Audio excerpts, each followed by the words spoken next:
First item on the agenda, public comment.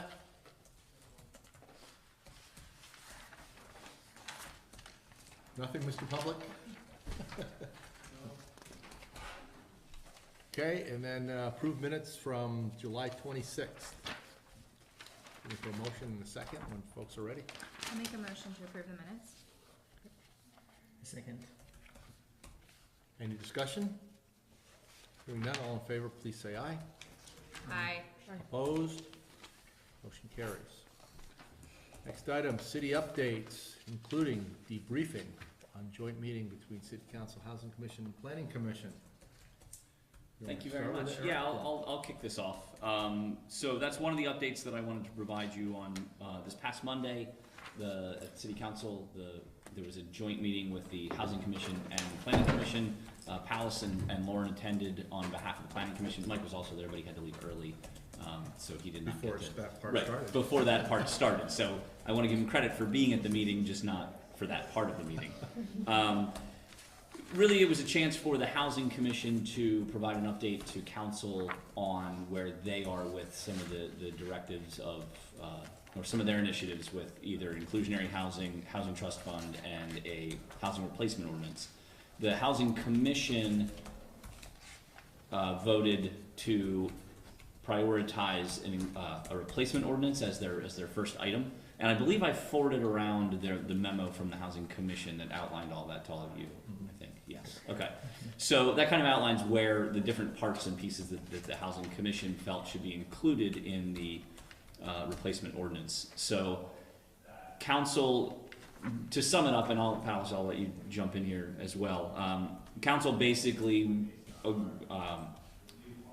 took the Housing Commission's recommendation and has asked Planning Commission to start crafting that replacement ordinance sooner rather than later. So, given the fact that we have a very aggressive schedule on the master plan update, finding time to have the Planning Commission specifically involved is going to be a challenge. But I think what we're going to do, and we briefly just talked about this at a staff level. Jesse's been out of the office all week on vacation, so we're going to have more discussion with her when she comes back about how to kind of strategize with this. But I think what we're going to try to do is have myself work with the Housing Commission on developing the draft regulations and getting their concerns incorporated before we bring it forward to the Planning Commission. That way we can continue to focus on the master plan update, and we're not just letting that sit for the next several months until we get a draft done to the point where we can actually pick up some of that housing initiative. So Palace, I'll let you add any of your thoughts. So I don't know if everyone had the chance to look at that ordinance. I definitely would encourage all of you to read it. There were a number of different perspectives shared by the city councilors on the ordinance, and I left feeling confused about what would be what my personal perspective on the issue was. So I wanted to read about other communities that have adopted other types of ordinances with similar goals and learn more about the issue. I still have a number of questions, but I did find some interesting materials, and I actually printed out an article that I thought was particularly useful that I'm going to give you guys all a copy of. But I definitely think this is something that we're going to want to have some conversations on and really think about, because I do think that this ordinance is going to have a major impact on the way our city evolves. And I know we're really busy, so my concern was whether we could really devote we have a Housing Commission to think about it, which is good, but they do want our input, and I would just hate for it to get kind of pushed aside because of everything else we have going on, because I think that this is absolutely critical work. So can you summarize just a little really quickly what you thought was important about it, or? Yeah, so basically the ordinance deals with there's the concerns of maintaining affordable housing in the city with some of the development we've been seeing. The proposal as it currently stands creates a requirement for any new housing, so anytime any unit is, I can't remember exactly what the word is in the ordinance, but demolished, I think, though it may be a slightly broader word than demolished. If there are more than 2 units being demoed, then that number of units in the new construction must be affordable units, meaning affordable by people earning 80% area median income or less. And the replacement units must have, according to this draft ordinance, the same number of bedrooms as the units being demolished. If in the ordinance there is a proposed out for a developer in the sense that they could instead contribute some amount, which is yet to be determined. It was suggested $25,000 to $50,000 into a it's some Basically kind a of housing trust trust fund, fund managed by the city to support other affordable housing initiatives in lieu of building those replacement units.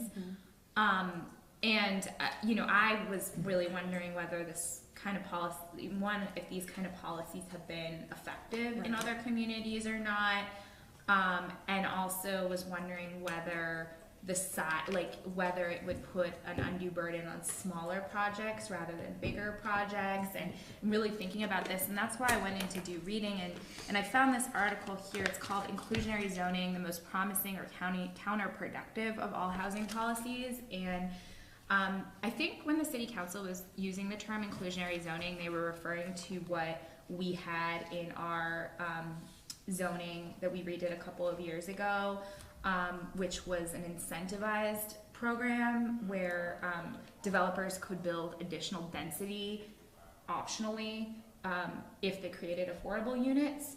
Whereas apparently, and I didn't know this before, but apparently inclusionary zoning can mean that kind of incentivizing development, but it can also mean any kind of requirement of creating affordable units on developers. And this article explores how different structures have produced different results in different kinds of communities. And I think if our goal is to create or maintain affordability in our community, we really need to look at, because it's a really complicated thing. You try to create an incentive, but sometimes that can cause all sorts of effects that are unforeseen. And so one of the things I didn't feel was super present in that conversation I wanted to ask more about was, with the Housing Commission,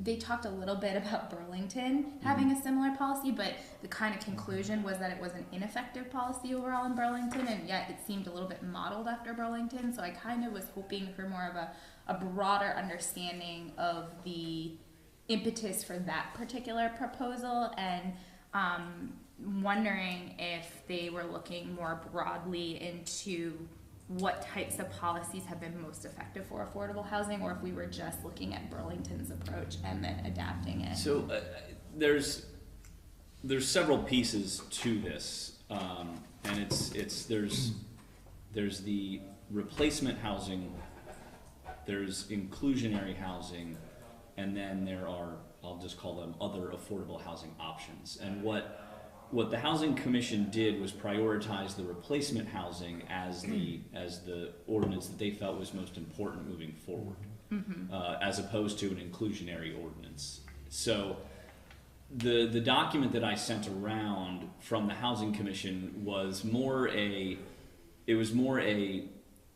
I'll call it a structured outline for what they felt should or should not be included in this. So they didn't get into any specific language or policy direction, but there was I think 13 questions that were things like, should we have a limit on the number of units that would need to be impacted before this ordinance would take place? And it was yes, they thought maybe 3 would be a good number. So they gave some general direction, but they weren't really hard and fast in where they were settled. Can you explain what is the difference between what you see as a replacement ordinance versus inclusionary zoning. So inclusionary zoning would be any project, well, it can come in many forms, but in general, inclusionary zoning is whenever you're developing, you'd be required to incorporate a certain percentage of the project as affordable units. Yep.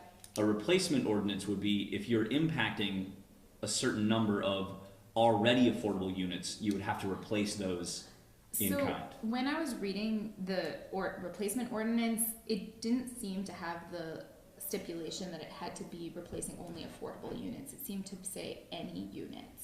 Is that like when I went back to Sure. look at that, and it basically, like from my reading of it, it said any units being demolished. I think have it to would be so. replaced. So it would either be ones that are already classified as affordable and identified as affordable, Oh. or ones that are naturally occurring as affordable. And most of the ones that are gonna be demolished now are gonna be those. Like, I know somebody would that's say getting those, squeezed yeah. out of an apartment because Redstone bought the building and they wanna rehab Got the it. building, and so he can't, his rent, Right. he can't find a place that cheap anymore, so In most cases, Yeah. that is probably going to be the So case. it would be a but- situation that may not already be designated. The unit may not already have a designation as an affordable unit. Yeah. But if it is affordable to a certain income level, then that would be a part of the replacement as well. So it sounds like the main difference that you're talking about is instead of taking like a percentage in general for any development, in this case, you're looking at the specific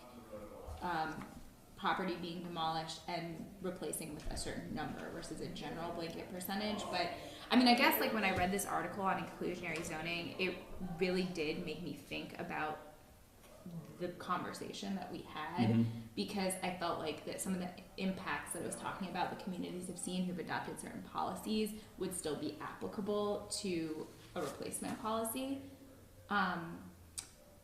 And I don't think it's necessarily pertinent to have a detailed discussion of that at this time before Sure. people have actually read the policy, the ordinance, but. Right, and I think that's a really good point. Really, again, what the Housing Commission provided was a framework for what their ideas were going forward. The details and all those specifics will come out as we develop the actual More. language and review that language. I was curious, because I did look up the terminology replacement ordinance after that conversation, and I didn't find a whole lot of academic articles on replacement ordinances. Is this something that is commonly used in other communities, or is it something that's pretty specific to a small handful? Most of the academic literature I could find was on inclusionary zoning. I would say replacement ordinances, and I'll let Regina or our audience member chime in on this as well for their expertise. I think the replacement ordinances are becoming more common. Inclusionary was always that was the big push initially, was we need to find a way to get affordable housing units incorporated into every development or any development that's over a certain size or meets a certain threshold. So it was the inclusionary zoning was always kind of the initial push. That's why there's a lot more discussion of it. Yeah. I think the replacement ordinances are something that's becoming more common, but it's not something that's done a lot currently. I'd be surprised that there wouldn't be more academic research on it. It might be more retention policy. It may just be slightly different language. I'm trying to figure out what the language is, because I'd really, like, my biggest takeaway from that conversation was, like, what do we know about these kinds of policies? So I really wanted to, like, should we be reinventing the wheel in Winooski? Because presumably there are a lot of communities around the country dealing with very similar issues. What's worked? What hasn't worked? So I tried to zero in on on that, and I just couldn't find anything, and it was really I was surprised. So that's kind of where I was left with that. Yeah, there are a few that I've come across, and I'll just say generally in planning worlds, very seldom does a wheel get reinvented. Ordinances are regularly borrowed and Right. reviewed from other communities. So if somebody else is doing it well or doing it in a fashion that is going to be consistent with Right. our goals, then Well, so that's where I That's was what we wondering, got. like, where the housing commission, like, what their process was, because they referenced the replacement ordinance in Burlington, but then they also said that Burlington's report wasn't they weren't particularly, they didn't see it as being particularly effective.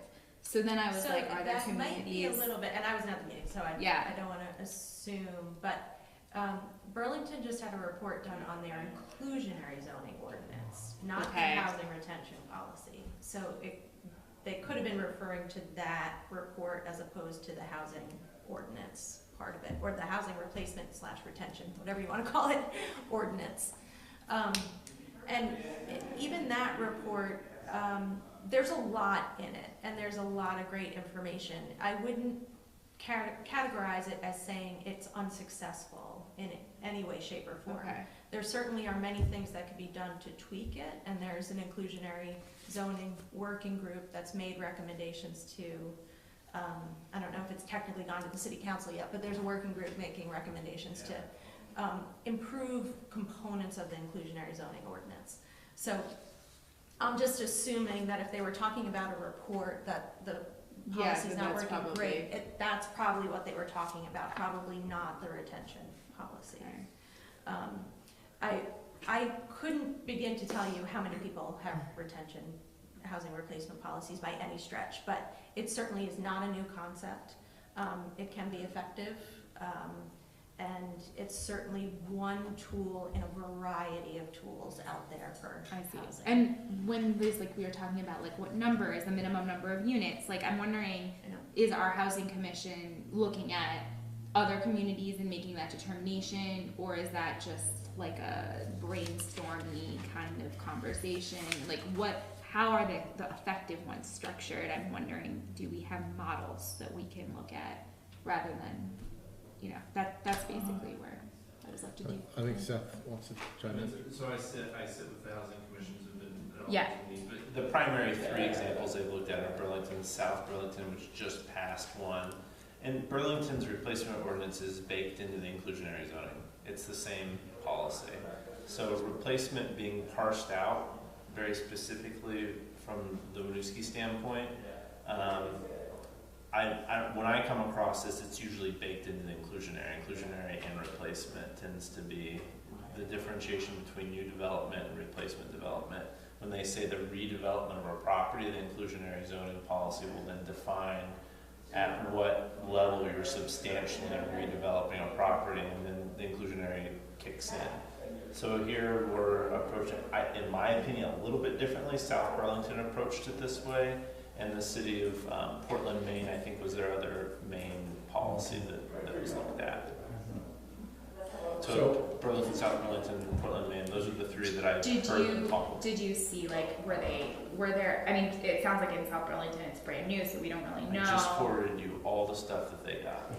Okay. So, You just forwarded to all of us or to Pal? I just sent it to Palace. So it sounds like she's playing point. So if you want to be spoken hum on it. by all means. So, stepping back first, Palace, I want to say that I left, but I've only heard good things about the way you handled the meeting the other day. Well, no, from the planning commission standpoint, so thank you very much. Kudos to you for that.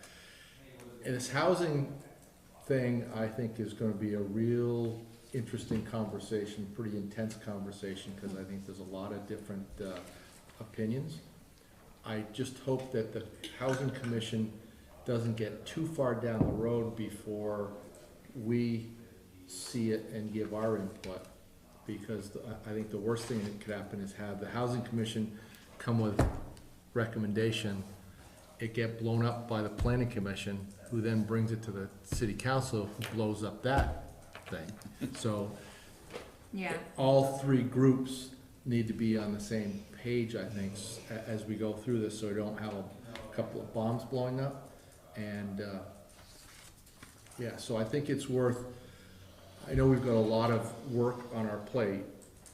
I think it's worth either understanding that housing commission, housing policy, whatever it's called, needs to be pushed back a little bit, or if that's not possible, there needs to be some joint meetings to make sure that all of concerns are addressed up front, so that it's not a surprise when it comes to either us or the city council. So, I'm sorry for interrupting, but just to provide a little context and history here, you know, in 2016 or 15, the city commission, the city's first housing, housing needs assessment. The housing needs assessment gave us several recommendations, and I'm just gonna be really blunt, those recommendations just kind of sat here and did not move for multiple years. So there is some frustration on council that is very clear and very pronounced that some of those issues have not moved forward. Meanwhile, we've moved forward with things like infrastructure investments on Main Street.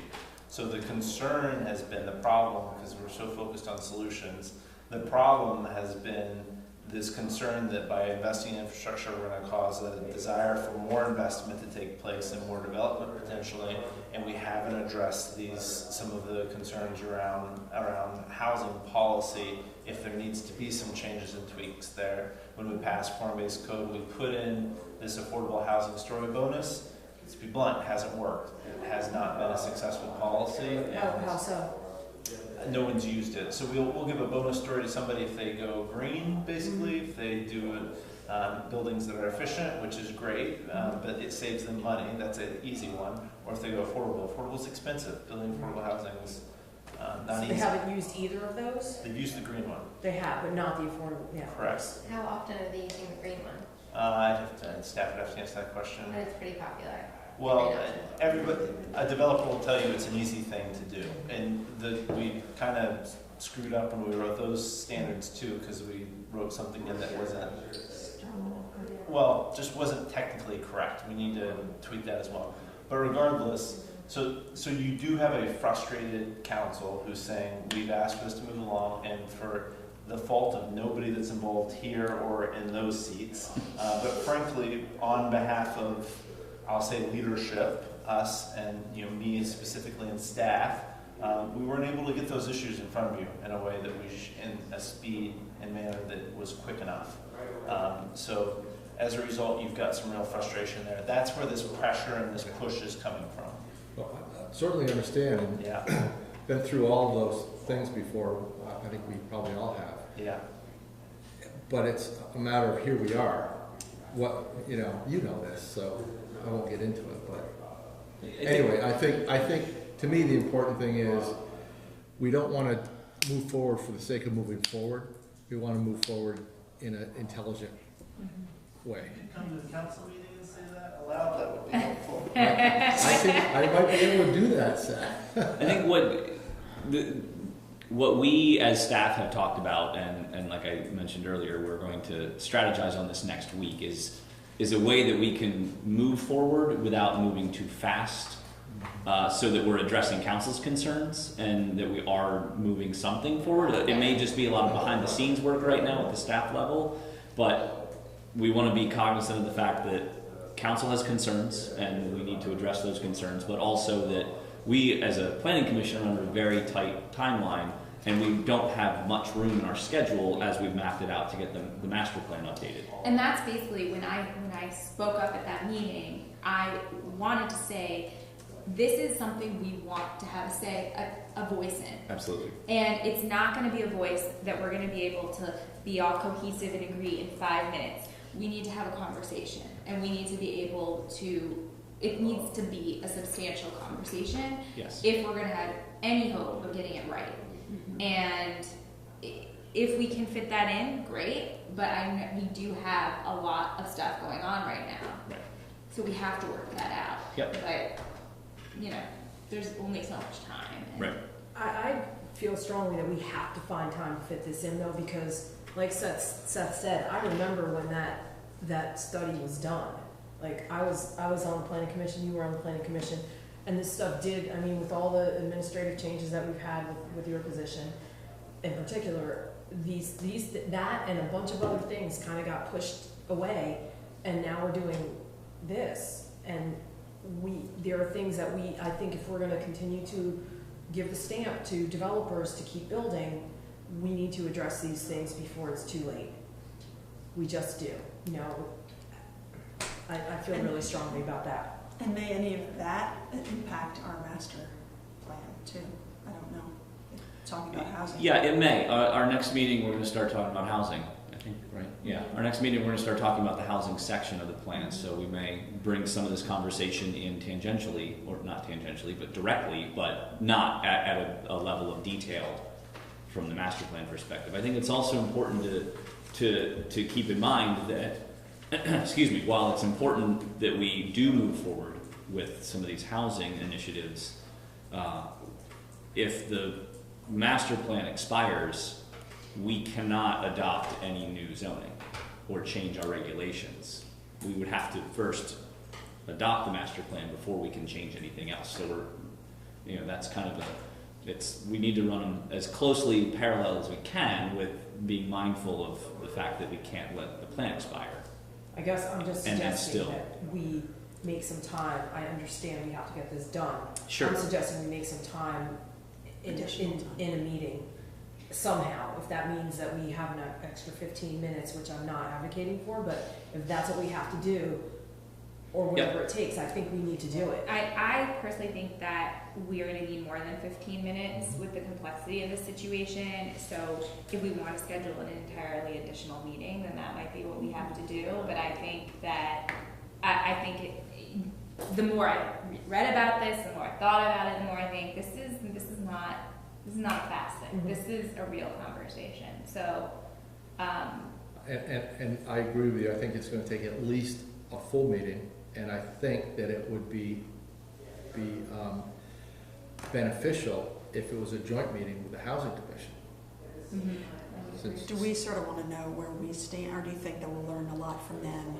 Because I think it'd be nice if we had something with them, but then also had something within ourselves, so Yeah, that. well, I say that because they're the ones who are now drafting it, so we want to hear what they're saying and have the discussion with them and give the input to them so that our thoughts are incorporated into whatever they present to us. Because again, what I fear and what we don't want is give no input, come to us and we have totally different thoughts that they didn't consider. Can we have a joint meeting with them, or half of the meeting is them presenting what they have, and then the rest of the meeting is just us without them discussing it?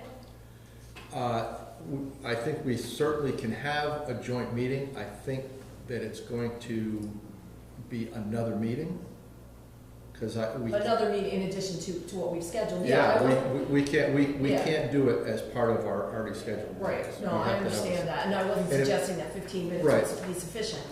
All I was saying was that if it takes, whatever it takes, I really think we need to prioritize this, I really do. If people are on board with having an extra meeting, either, I don't know what their schedule is, this month or next month, let's do it. When do they meet? Second, or I think it's the third Monday.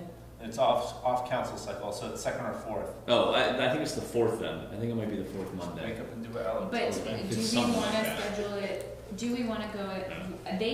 From what I've heard, they have a really aggressive scheduling too. We may need to schedule a special meeting for both of us that's outside of all of What ours. are we- We'll look can at you this work on with it? staff. Yeah, we'll talk about this as part of our strategy moving forward, and bring this as a component of it to make sure that we're all on the same page and get something moving forward. So And I'm just going to give everybody this. Is Seth, you liaison to the Housing Commission as well as to us? So you have two hats in that one meeting, perfect. And just one other thing about the zoning, I heard an interesting thing on the radio this afternoon that was about, it wasn't about zoning necessarily, but it was about gentrification, and it was in San Francisco in one of these districts, I can't remember which one, and it was how they prevented gentrification in one of these districts, and it seemed to be fairly successful. I can try to find, it was on Here and Now sometime this afternoon, I think around 2 o'clock, so I can try to find that and share that if people are interested. It was just a short little 5 or 10 minute, thing about it, but it was kind of interesting. What's that? They abolished zoning. They didn't abolish zoning. It was, They removed a lot of restriction, and they went freewheel on it. no, this was actually opposite of that. Opposite. This was more that, I think, if I understood it correctly, that they required more affordable housing, not less affordable housing, in this one area, and managed to keep it from not getting gentrified. So, anyway. So I'm gonna jump in here because it's 7:05. Well, let's leave it to staff to figure out a time when we can have maybe a joint meeting and pick up on this.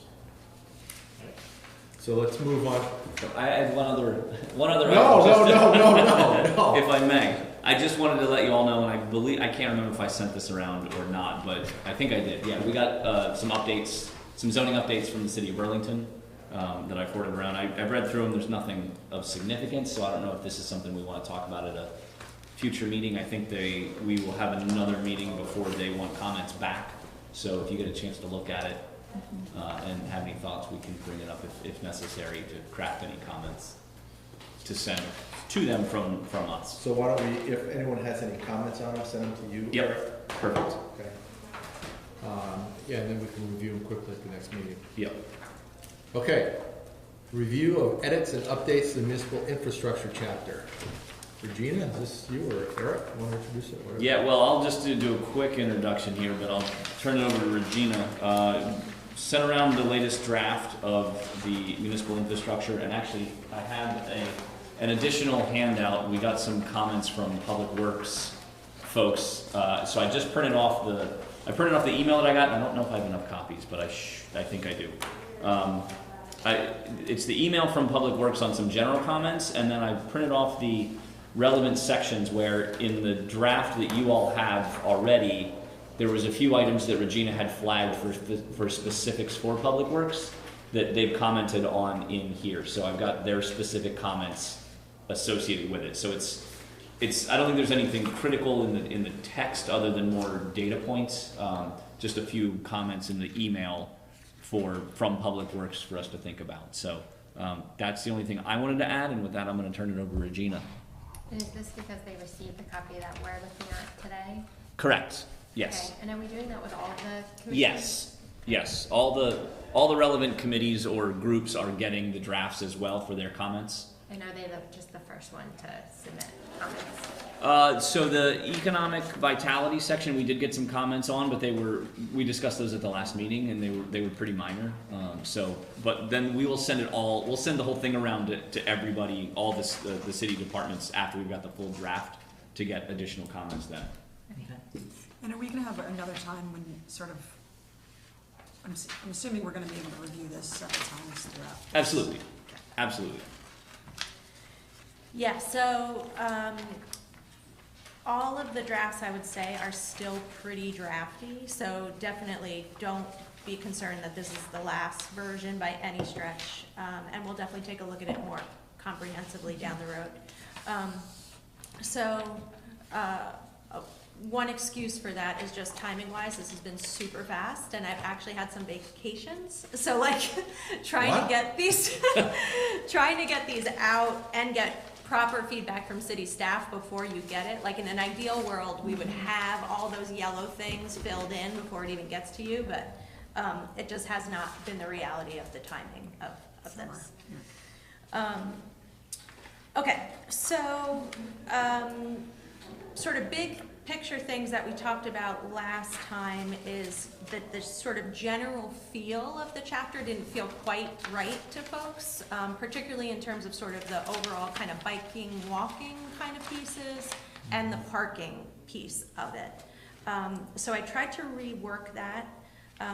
So I don't know if that feels better for folks, particularly in the introduction of this, or if it's still kind of missing the mark. For me, it stuck out the not use of anomaly. I get what you're trying to say, but I wouldn't call Winooski Vermont's greatest anomaly. Like, it just seems like there's a better way to capture the spirit what you're trying to say here, which is like we're this great, urban, dense, dynamic, small city. Yeah. Great. Anything else? Like, I could call, just like going to that section, like I always call ourselves like a model of urban sustainable living. Is kind of like how I see us. Awesome. This is just a typo, but in the second sentence of that introduction,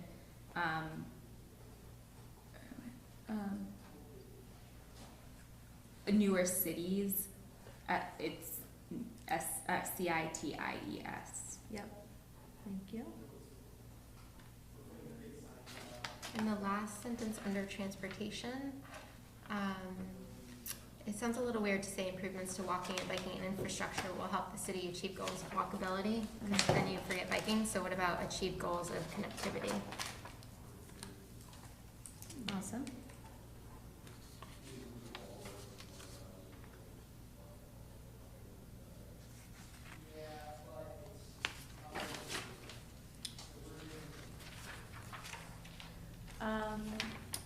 So, just so you folks know, so part of that parking introduction is really sort of where are we going on this?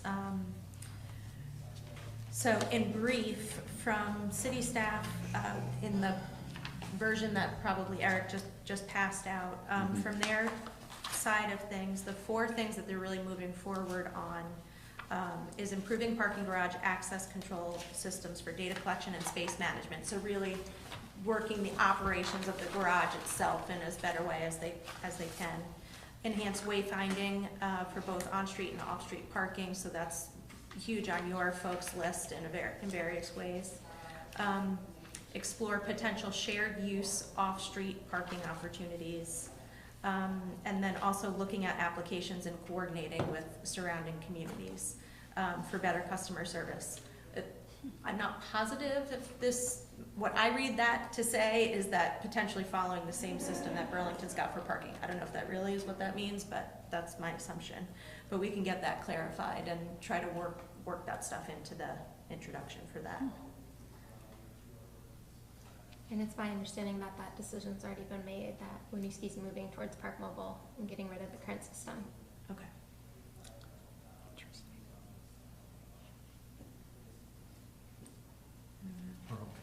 What was it moving towards? Park Mobile. What's the the app city of that Burlington you uses use in Burlington? has. Great. So that you have to go online in order to, You don't have to. It's an It'll be the option. same kiosk thing, but it's not, it won't be a different app. It's right now like in two different Burlington, you know, you apps. can download this app on your phone, and then when you park, you just go through it. So that would just give us, like, you wouldn't have to do a separate system. You could optionally, or in Burlington, you can pay the meter, just like anyone else. So are they gonna get rid of the kiosks? It'll be the kiosk, it won't be the individual meters, yeah, but it'll be a Park Mobile kiosk. So these It'll ones be- are gonna go away? Yeah, it'll be replaced. But you won't notice the difference unless you're using the app, and then you can use the same app across the 3 cities. that's good. And then you wouldn't have to use the kiosk, you could just use your You could app just on your use the phone. app. Great. All right, so we've got then a few other numbers in here filled in from Public Works for wastewater treatment. Essentially, just so you know, for your overall design capacity of the wastewater treatment plant, you're at about 45% of the flow and load design, which is good. So the city has capacity, which is a good place to be in. So that where this XX, that should be Yes. 45%? Yep. And so in what I just handed out, I'm gonna take yours real quick, Mike. After the email, the first page, which is labeled as 22 of the plan, corresponds to what Regina's talking about now, and you'll see the little flags for the comments, and then on the back of that page are the specific comments from Public Works that we're adding in. So those 4 related to parking that Regina just read through are at the top there under number 1. Number 2 is the capacity, and then number 3 is one to get to. So so you're aware, just to follow the comments from Public Works. So the second piece of the wastewater treatment plant is particularly because we have this phosphorus problem in Lake Champlain. There's something called the total maximum daily load. That's from the EPA, Environmental Protection Agency, and essentially Vermont is on the hook to lower phosphorus in the lake. One of the inputs to phosphorus in the lake are the wastewater treatment plants. So you've got great amount of capacity in your wastewater treatment plant, but over time you are going to have to reduce the amount of phosphorus that comes out of that plant. Some of that permitting stuff is still sort of on the table and getting worked out, but there will likely need to be some improvements at the plant just for that component of it. Even though it's at 33% right now? Yep. Am I right that they are requiring all municipalities to cut down, even if they are at their? Yeah, so the 33% has to do with an old permit number, which meant you can produce more phosphorus before than you can now. So what's happening with the new permits is you have to produce much less phosphorus than you did before. So the 33% is kind of, it's not really relevant towards the new requirement. Okay, so that's just to give you some sense on some of the other pieces that go on in municipal infrastructure. Okay, Yeah. well, never mind, it's off the point.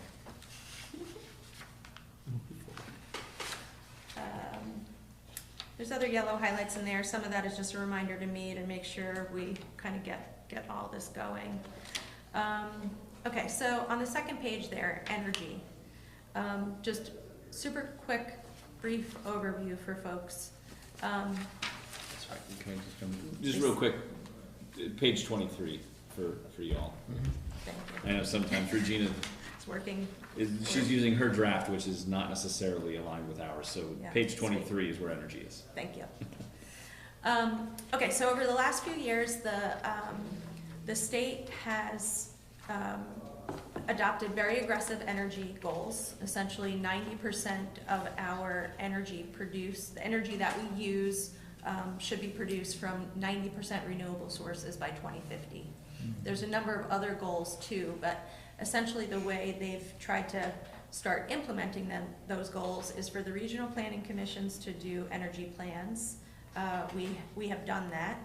And then the municipalities can do they're called enhanced energy plans. Essentially, municipal plans have required an energy component for a number of years. This is not a brand new topic by any means. But this new enhanced energy plan is really the benefit to a municipality is to have greater weight in a public utility application process. So the Public Utility Commission approves all utility kind of projects in the state. That's solar projects, wind projects, electric utility lines, all kinds of different things.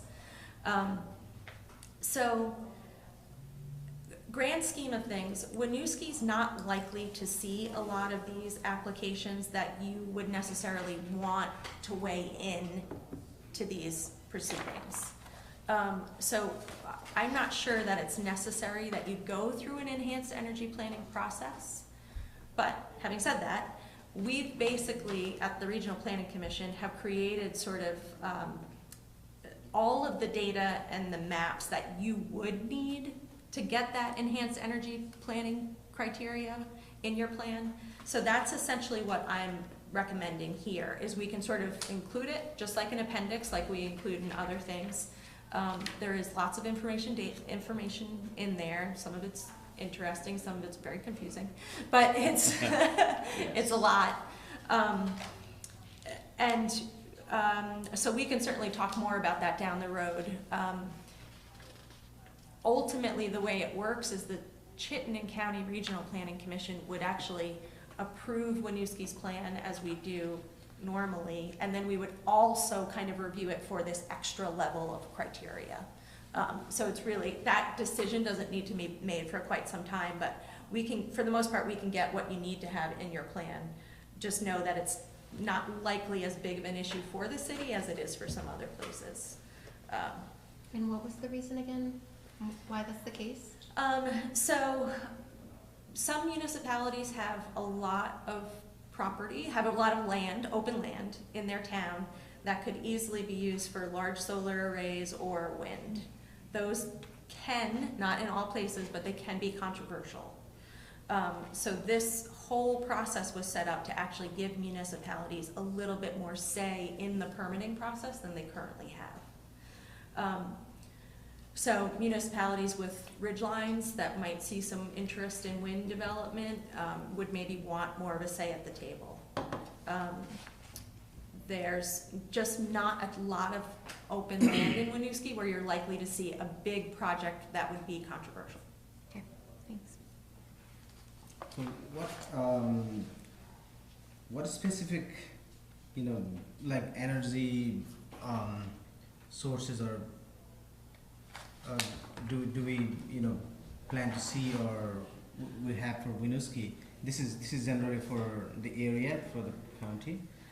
Is this are we going to have a written plan that's full that's in red here, or specific for Winooski? I didn't see anything. Yeah, so it's going to be specific for Winooski. And that's actually a live link, so you could click on that right now and see all the data for Winooski. We're gonna redo it a little bit, because right now all you see is data. There's not really any text that helps explain what's what, so we will improve that for you. But as an example, each of the municipalities in the county have a low and a high target for energy generation. Winooski has already met the low target. Largely because you get credit for half of the Winooski Dam right here.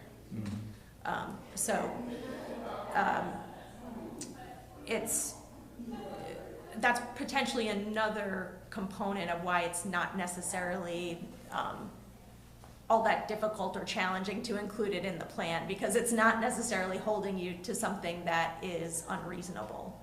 The state goals they're not unreasonable, but they are really ambitious. So for some municipalities, that target might be really hard to reach. For Winooski, it's not, because essentially you've met it.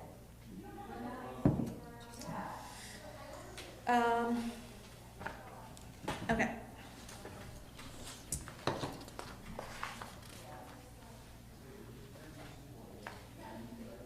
I just have a question, if we're moving on to communication services, where this information came from about the cost.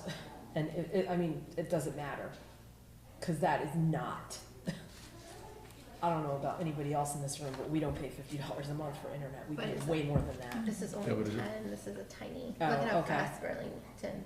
Like, I'm assuming you're putting Burlington Telecom in here as comparison, because that's what we would like to achieve. Is that Yeah, right? and this is from the Economic Development Plan. Okay. And if Yeah, that's something which that should we be- would like to achieve, which I think it is, maybe the wording there should say why we're talking about Burlington Telecom. Yeah, I think the Economic Development Plan essentially just had it in there as a point of reference, particularly because it can be a potentially competitive market, right? Versus here, right across the border in comparison to what you can get. So yeah, I can clarify But in the municipal plan, again, going back to how trying to specific get you want to get. specificity out, wouldn't it be better to have a statement that says, working for the goal of obtaining the fastest internet speed available, something more Or general? maybe like Competitive to try to price. create a more competitive Mhm. landscape of internet providers. Yeah, I guess I also see the speed in there too, because. Yes. Yeah. Yeah, and I think we'll get there when we get to the goals. This is intended to just be sort of factual Okay. up top, like it is what it is, and then the goal is down below. But we can certainly clarify either way. Yeah, because it just reads weird, like Yeah. why we're talking about Burlington Telecom. Right. Mhm.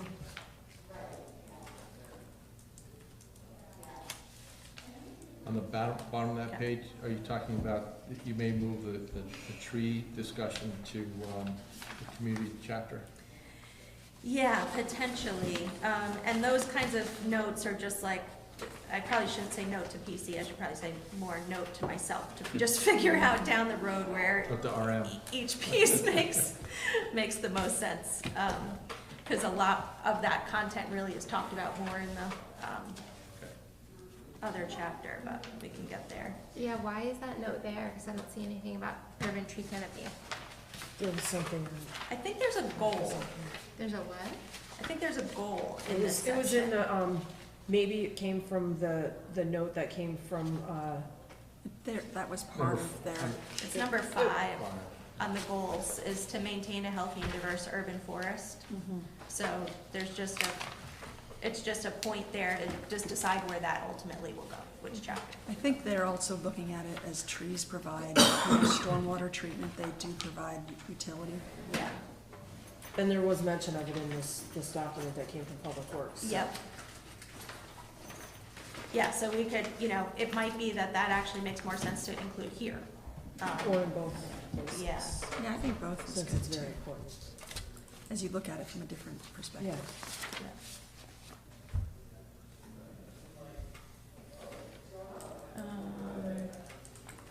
Okay, I'm just getting that note down.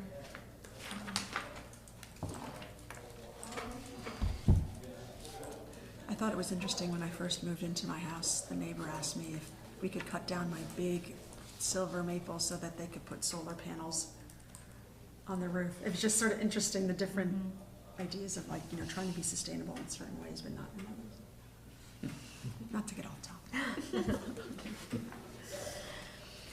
Okay, so this section, again, inside, there's gonna be a lot more work here. It's not gonna be super helpful because a lot of these are just sort of placeholders for you. But I was able to get one map from staff in my office earlier today, so I'll just pass this around. It's super drafty, but you folks had mentioned at the last meeting about a goal of having a sidewalk on at least one side of every street in the city. So this map, more so than the map that you saw in the current draft, helps explain what streets don't currently have a sidewalk. That's in the sort of magenta pink. The other thing that's on this map that I think is important to include in the blue, and there's actually 2 other pieces that are missing from this map that we'll add, but they're the high priority pedestrian sidewalk improvements from your municipal transportation plan, which got lots of public engagement and feedback on. So I think we certainly don't want to lose sight of those high priority projects in comparison to this other sort of larger goal. Maple Street, I think, does not have a sidewalk. It's not marked on here. The lower part from Yeah. Weaver. Mm-hmm. Actually, in there a sidewalk down to the hill? Down On the hill, on there's the north, no. no, but on the north side, from Maple to the top of the hill? There might be at the top of the hill, Yeah. but going down that road, I've walked it many times. There's no sidewalk on either side. And, and the blue in this, there's no sidewalks, there's that, like a recommended pedestrian network enhancement. So this that's- is from map, it's from something else, obviously. Yeah, the blue is are the high priority projects from the transportation plan. And there are 2 more that aren't identified on here. One is kind of your concept a little bit of a, what do I want to say, north, south, east, west side of the city down by the river and kind of going out. I think it sort of shows it eventually going out through the wastewater treatment plant or something over the river somehow. But, and then there's one more on there, so. The Blue Bridge isn't gonna work. And this is just looking at sidewalks, does it include lighting of those sidewalks? Does it This include? is just sidewalks. We simply just looked at the sidewalk inventory and highlighted the roads that didn't have any sidewalk yet. What does the pink represent? Streets with no No sidewalks at all. sidewalks on either side. Oh, okay. There might be other streets with a sidewalk on one side, but Mhm. those are not identified here. But you can tell just by if the street has 2 brown lines, that means there's sidewalk on both sides. If it only has it on one, that means it's missing one sidewalk on the other side, The brown lines are the existing sidewalk. right? Sorry, what about, the streets that have the two light pink out on the side, but not like highlighted in pink, what does that mean? That just means that if it's not brown, if it's pink, that's no sidewalk. Because the Well- brown's an overlay on the pink lines. The brown's just sitting on top of the pink lines. Like, what which is about like, sidewalk. so I'm looking at like Railroad Lane, that has just like two pink lines, but not, Oh, yeah, that would be a no sidewalk, I would think. yeah. Maybe you I guys just don't forgot think to it highlight has a it. sidewalk, if I recall, but I was just, it looks different than the, Yeah, I don't think it does down there. yeah. Yeah, there's also a little nub above that. Doesn't So look that like should a have hot sidewalk. pink on Are it. those like Yeah. alleyways or something? Because, Yeah, if No. you look off of La Fountain, you can see the same thing like on Franklin Street, that should be pink. Yep, two of them there. Yeah. Just a spring.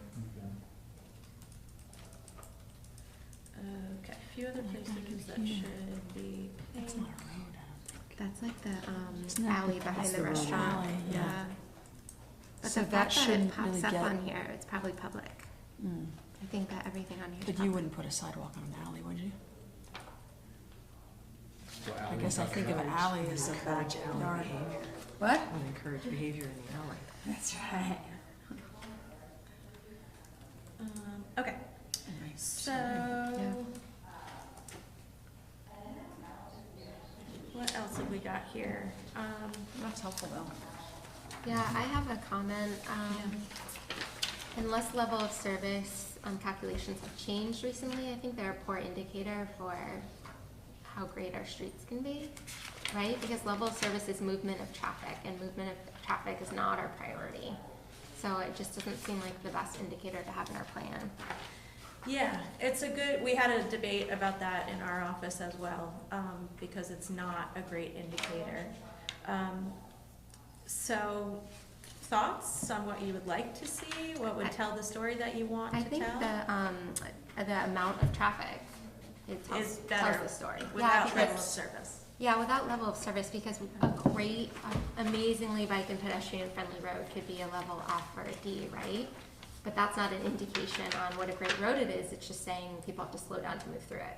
Like it's a pinch point, right? Yeah. And I don't think we want level of A service roads, it would be like highways through our town. So, and I don't think the layperson understands level of service, so just having ADT in there gives people an idea of how many cars are coming through our city without making a statement about what that means. All right. I was thinking that the ADT is just hard for folks to understand what that means exactly, but I guess not, you know, it's relative to the other roads, so Yeah. sounds good to me. Maybe Easier instead of than- saying ADT, just say traffic count or something. Yeah. All right. Any other, The other thing on traffic that we've talked about is,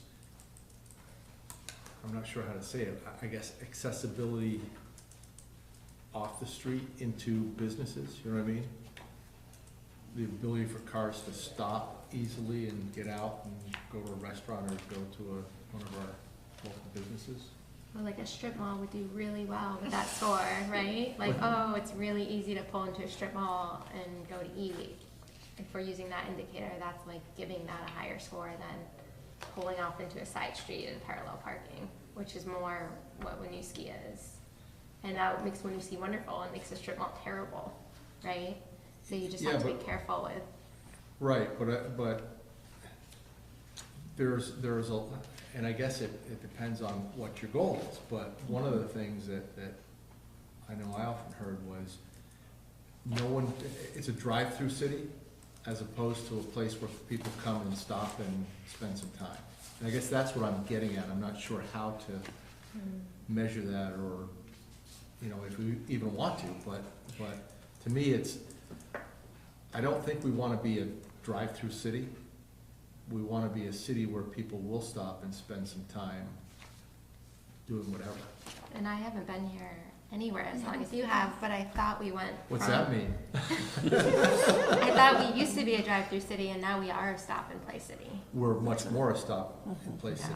And we certainly have made improvements. I don't know there's still a lot of drive-through traffic, I guess, so. I don't know Yeah. if that'll ever go away, just Right, because just the because- vicinity to the Right. Just the highway. connectivity Right. that our roads provide, yeah. Right, But I do think also, because it is a walkable city, people, I go home and I park my car and then I walk into town. But people who don't live here, then maybe, yeah, trying to attract that. But which is Yeah, you interesting. know, maybe we don't need it, I don't know. I think it's interesting, Well, like, I don't know if we I've have heard any- that complaint too. It's the same Yeah. complaint downtown Burlington gets though, right? It's like people are like, oh, I don't even go down there, it's so crazy, but it's our most vibrant area in the entire state. So it's sort of like, what makes it so great is because it's walkable and bikeable, and people want to park and walk around, but then some people avoid it because it's not your pull-up, park in front of the store type setup. But I think for some reason, there's a perception that we lack parking when we actually don't. And so maybe getting at the wayfinding and ways of really trying to point out where that parking is a point And so that would maybe address that's some of that. Yeah, maybe Yeah, I that's think the that's- tie-in is the parking. Wayfinding Right. and parking, existing parking, which is exactly what Burlington's dealing with, right? It's like they have the parking, people don't think they have it because it's hard to find. As we grow though, and we expand in the gateway districts, we're gonna need a broader solution than our parking garage to think about. And that is other things like investing in alternative forms of transportation and other things like that. I do think I've never seen, I don't know if it was part of the economic development report, but you do wonder of the people that like are commuting every day and drive through Winooski, like if you look at other places along the route, like if they're going up Main Street, like what percentage of them are stopping in Winooski on a regular basis versus stopping right over the border in Colchester to go to Costco or Right. Shaw's or whatever, like who's stopping here and why? And like I think that that's an interesting thing to Yeah. ask, and like are there opportunities for us to capture a larger percentage of people that literally pass through Winooski every day for different things? Like we've also talked about how we lack many kind of like food service places that aren't like sit-down restaurants that you spend an hour. People Like driving to drive-through. work who want to pick up some coffee really quick. You Well, know, that like bagel shop is a good. the bagel shop It's is ever perfect. closer, right Unfortunately, over yeah. the border. Right over the border, we don't have anything like that here. That's And- not good. No, that's Colchester. Colchester. I know. Isn't there- Such fun. So good. Yeah, and so we don't really have that We have here. Subway. Right, Yeah. right. Two things. I mean, for one, again, it's, I think the shifting the paradigm of like everybody has to drive to get somewhere is one thing in this city. I think that's important. The other thing is that with the form-based code, we're requiring parking behind the building, so there's parking.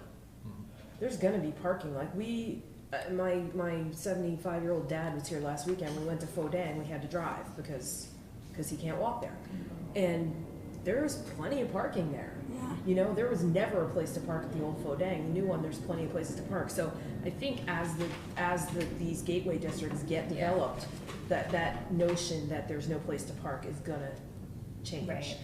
And maybe referring to that parking map, not have it within here, but where they could go find a parking map to try to educate people where to go. Well, and in the plan too, we'll have a future land use map that will show the gateway districts, and Oh, maybe that's- that can be enhanced to show the plan with Right. parking in the back. Yeah,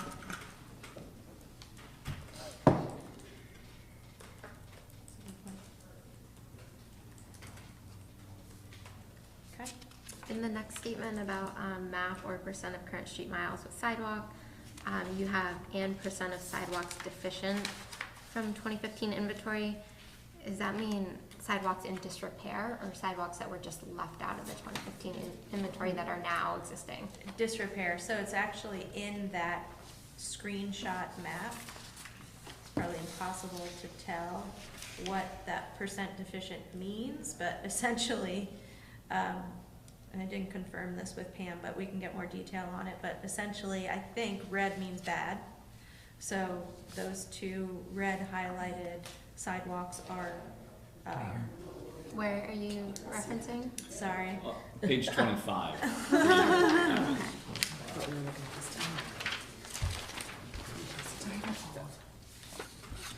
oh,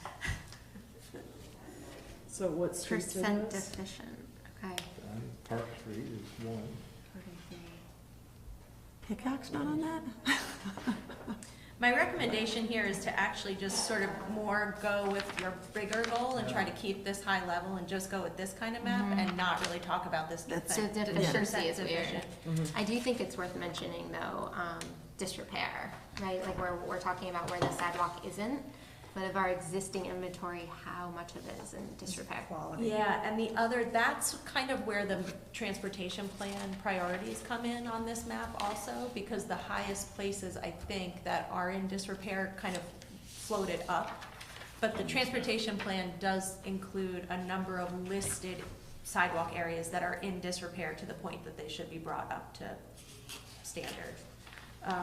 The whole other component that you can get into once you start talking about this is ADA compliant, and that's a much more intense, involved inventory that, you know, the city might want to look into some point down the road, but it's certainly not a level of data that we have for you right now. So you don't have ADA data, but do you have the map with the sidewalk and disrepair data? I mean, I guess that's what you're kind of saying, this map that's included in here. Yeah, that's sort what of the covers? percent deficient is. Percent deficient, but deficient could be if it's 48 to 92%, it could be either in disrepair or not existing. Maybe just further clarification? Yeah, it's a good question as to what is going on in there and what Yeah. it means exactly. Because I like this, it's very straightforward if we just finish filling out the pink spots. But like a separate map from this showing like, okay, all this brown area, we know there's sidewalk in there, but like, what's good, what's bad? Yeah, Yeah, and this, I'm looking at this map, and the two deficient areas are Park Street and the end of Reginald. And there- Wow. no one walks there, Park Street. you know what I mean? right, like it This- wouldn't rise to a level of It's much priority. chillier there. isn't Which it? is really, Where is it, Bernard? it's the important part of not forgetting that lot of work that went into the transportation plan, Yeah, because a lot of public input and prioritization went into what the city can actually fix. So, it would be my recommendation to stick with that information from the plan.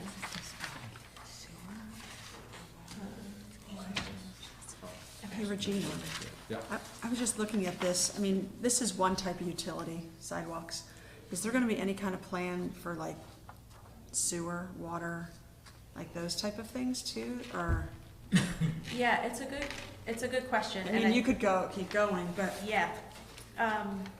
You know, we have the benefit of the transportation plan just being done. So that's a really great,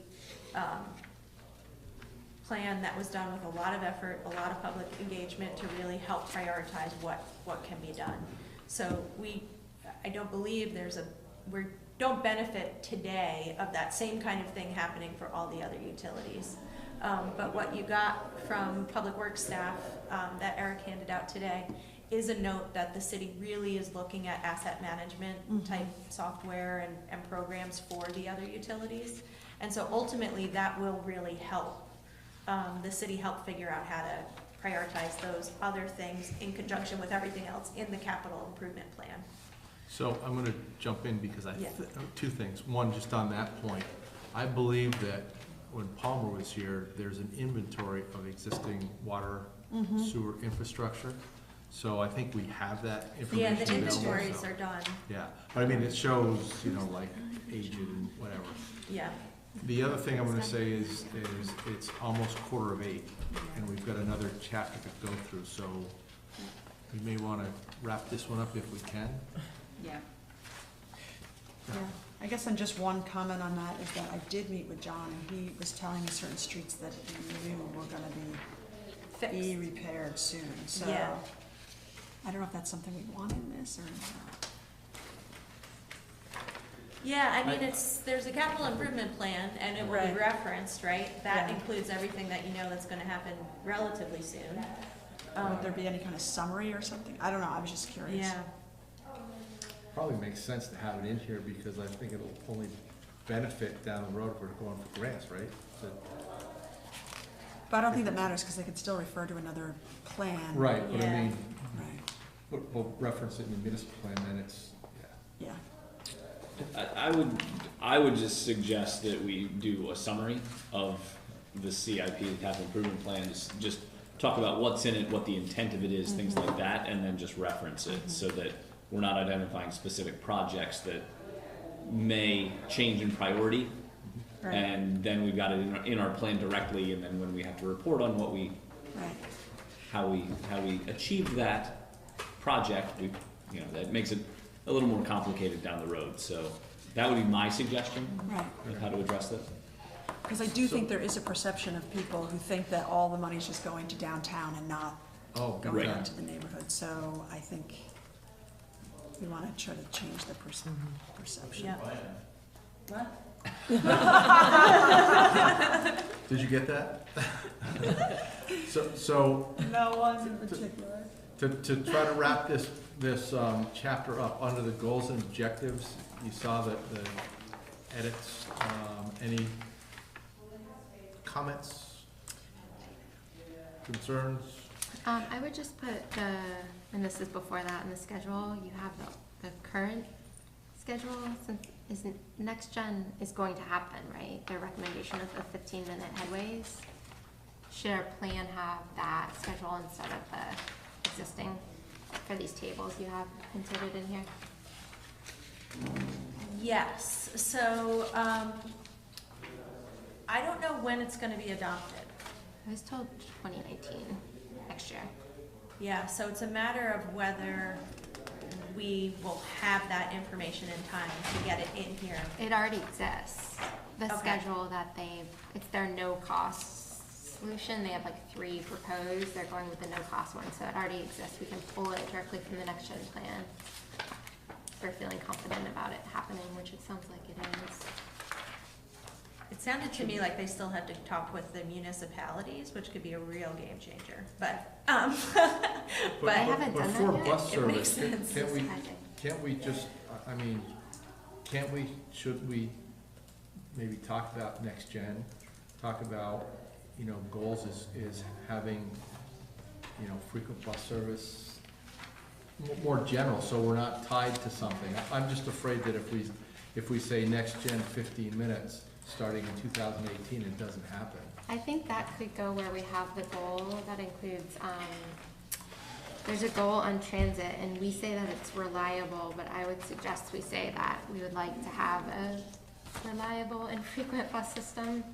I take it quite a bit, and it's usually never on time. So I think that would be, yeah, so I think that could be, stated in the goals. It's under, or I guess it's under the key issues, under challenging, it says perceived scarcity in parking and a reliable but limited mass transit system. okay, I wouldn't gotcha. call it reliable, Yeah, and I would call it limited, but I think it's worth mentioning also in the goal. Well, in goals, we've In the got goals. enhanced pedestrian bicycle transit connectivity, and maybe a little expansion of that, what we mean. Yeah, what goal was that one? That's number 7. Number 7. I mean, it just says enhance these things. Oh, yeah, and I don't know, do we really need to enhance vehicular connectivity?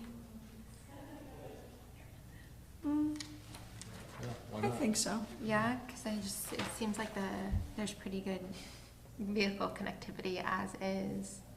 But yeah, that's I'm fine. trying to think I mean, where there wouldn't Like be. to put it as one of our goals to get cars more places. I mean, where can't they go? I don't know. I don't That think it just stuck out hurts to me. to have it in there.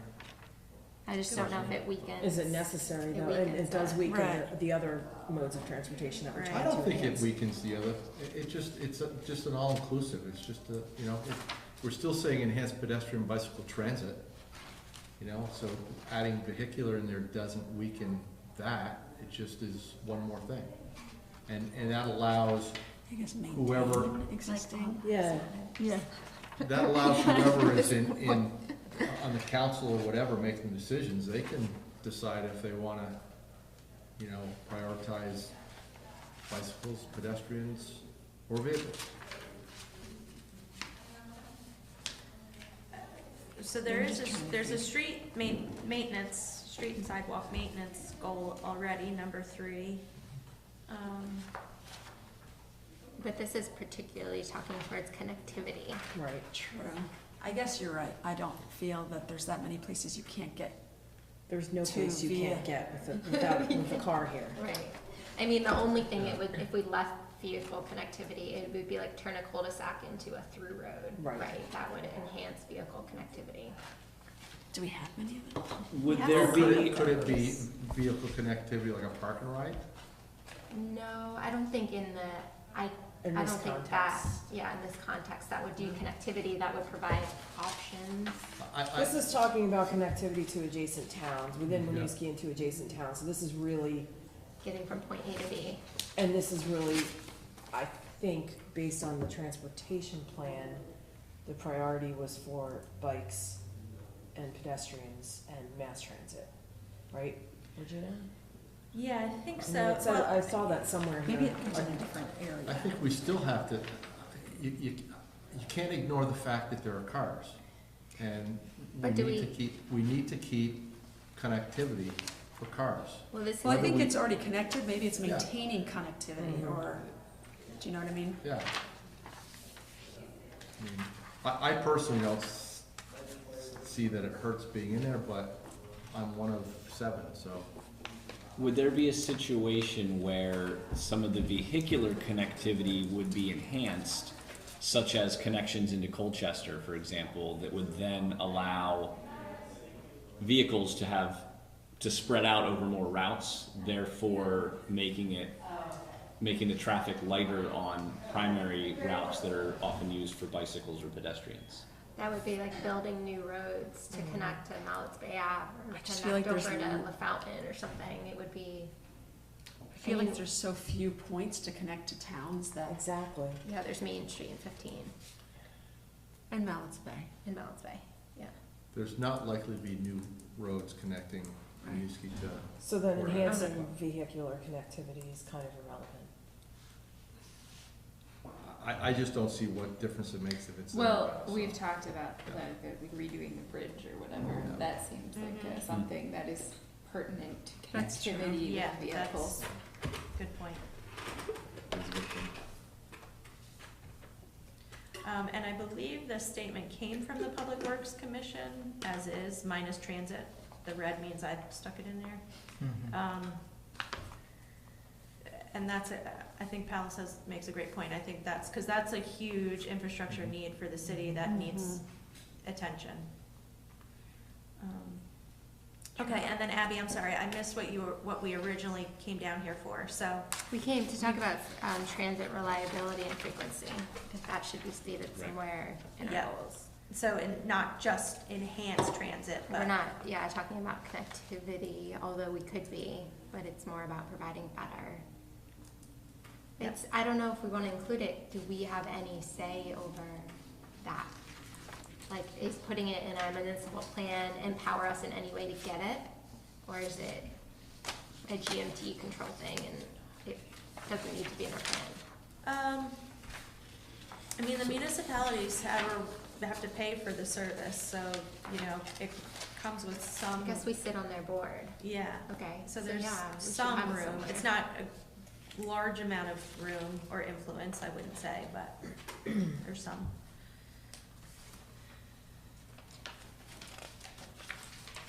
Enhance, so it could, if you wanna keep it in 7, it could be enhance pedestrian, bicycle, and vehicular connectivity, and then improve transit. Is there any reason it couldn't be like 2 sentences in the same goal? Improve transit access and frequency, reliability, something like that.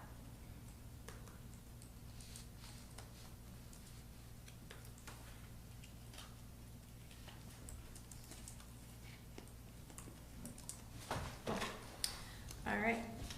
Can I ask another question, just about like the goal 5, of maintaining a healthy and diverse urban forest? I just sort of feel like people are gonna not understand the purpose of an urban forest. So I just didn't know if there should be maybe more text within, how it does have importance to stormwater, just certain things, and habitat connectivity, which I know you'll talk about later on. But from a utility standpoint, maybe there needs to be more explanation of why so that it doesn't get lost. Yep. Yeah, it's a good point, and I think down below, it's not really talked about from an infrastructure perspective, so we probably do want to keep it here. And that, again, that goes back to the part that John sent about the city trees. Page Yeah. 1, so Yeah, maybe it's that's got more where detail. that stuff goes there, Yep. maybe?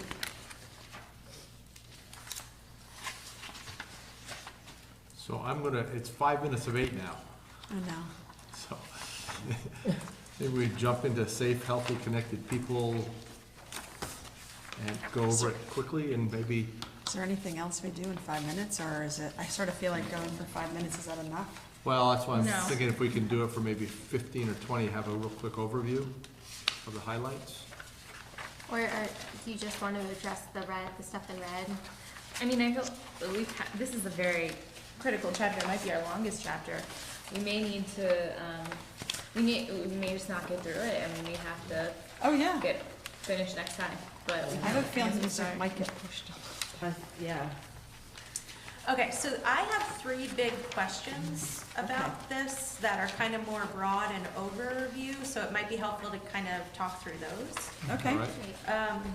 So, the big question about this one is, there's 2 commissions that are feeding into this. It's the Public Safety Commission and it's the Community Services Commission, I think. Yeah. Something like that. And they provided input for the plan in a much more detailed way than the other commissions provided input. So when we get to the goals of this particular chapter, it was a little bit more challenging to figure out what actually rises. If we're trying to keep this high level, we're trying to sort of stay up above. It was more challenging in this chapter than the other ones so far on how to kind of keep it high level and what to do with all that specificity that came from these folks. So you'll kind of see on the goals that there's only like 8 that I like sort of stuck together, didn't do a great job sticking it together, but it's in there. And then you'll see a lot of a lot more detail from the other commissions. So I bring that up not necessarily that we can get to a solution tonight by any means, but maybe you guys can sort of take that with you as homework a little bit and think about what you want to do in this chapter and where you kind of want to land on the goals in terms of broad overview versus specific. So that would be super helpful. What's my other question? The insights in this section, so the data is, a lot of that is just kind of placeholder of stuff that I was thinking about. Some of it is definitely not available at the municipal level, so that will help narrow this down. The other person I think that will help me narrow down a good amount of this is probably Ray, and I haven't had a chance to reach out to him, so we can kind of circle back with him and figure out from his perspective what would be the good sort of data to highlight here. And also from public safety folks as well. So we can kind of, you'll see a better version of that next time we meet. Then the last piece, which is kind of an interesting piece, is the Public Safety Commission also put together a story. I'll keep this guy. I think I made enough copies. Which is really interesting. I just don't know the best way to kind of incorporate this sort of input into the plan. I feel like I sent this around to you all maybe a few weeks back, but this may be one that I didn't send to you, because I know I sent it to Regina. Yeah, well, I took an extra one. I don't know if someone's missing I'll have one. one, so. So you may have seen this before, but it's possible you haven't as well. There's 2. I said to Eric earlier that if the master plan was a newspaper, this would probably be like a good op-ed kind of piece. I don't know. This might just be another kind of homework piece maybe for folks to read this and think about it and figure out how you kind of want to incorporate it. Or if we want to incorporate it. Or if, yeah, it may be that it's not appropriate for the plan. Yeah. There is also a police, I'm forgetting what it's called, but the police put together a, I'm gonna say strategic plan right now, that might not actually be what it's called, but, so, sorry. Vision statement, and it's pretty detailed, so that I think will be a good piece to consider as one of your other appendices or like things to kind of refer to. But this piece is it's a little bit more interesting, so. I'm just skimming this, I haven't read it. I actually think that this to me is like more useful in many ways than what I'm seeing here, which I feel like it's really, really specific and often is answering the how question rather than the what, and these seem more like, what's written in here seems more like the larger goals and purpose rather than this is like, here are the very specific things we're gonna do. Just in general. Yeah. Like So not the goals you mean, or the introduction? The goals in this draft here, Okay. like, I don't know, like there were, like, let's just start with the very first one, police. Increase staffing to appropriate levels on all shifts without incurring overtime pay obligations. Like the without incurring overtime pay obligations, for example, is like a how. A very specific, like it gets down to a level of specificity that doesn't quite feel appropriate for, it's like an implementation thing, whereas the level of specificity in here, there may be things that are too specific in here too, but I feel like it's slightly broader than what's in here. So I got, what you were reading was from the ones that Regina had as these are really specific, we may not want them included. Yeah. Yeah. You know what I mean? I thought that my initial read, because that's all I had a chance to do, the goals in this, I thought were vague enough. I didn't think they were that specific. Wait, goals meaning up to which, up to point 8? Up to Because she 8 and keeps even, going. right, and yeah. even up to 25, I thought, I didn't see anything that struck me as, in those first 25, as being Too specific. really specific. The only one I thought I marked as too specific was part of point 11, because I thought stating like the very specific, like Community Health Center of Burlington at O'Brien Community Center, Vermont Dental Care at O'Brien Community Center, partnership with UVM Medical Center. Like, do we want to really state all of the things that are filling that space as part of the plan? Like, things can change. We may decide, to reconfigure part of our city at some point, or if people might leave, and I don't know if we want to be so specific about every use of every space in that building. And I also, on that one, I had made a note to myself about, it's talking about, these specific ones, but it doesn't mention UVM Medical Center. Partnership with UVM Medical Center. Oh, yeah. Well, I had that related to the O'Brien. Oh, You know what I mean? oh, okay, I got it. But I mean, just yeah. I think more of a general about healthcare Right. availability, Agreed. including the hospital, which is the big one. Yes. Oh, yes. That makes sense.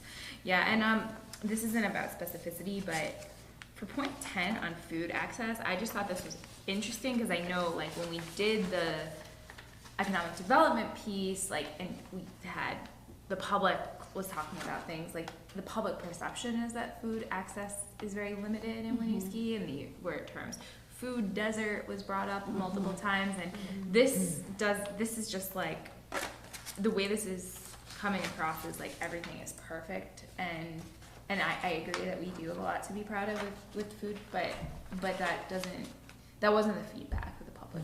So this is definitely a goal. Like, this doesn't Oh. exist Yeah, now, this but this is okay. what they're suggesting Winooski I will see. become. Got it. Okay. And retail venues would be encouraging grocers. Is that what's meant by retail venues? That's how I read it from them. Okay. I see. At a quick glance at this, I think 11, 12, 13 can all be one point, which is access to healthcare and health promotion, right? They all fall under that, so they could just be stripped of their specifics and put into a bullet point.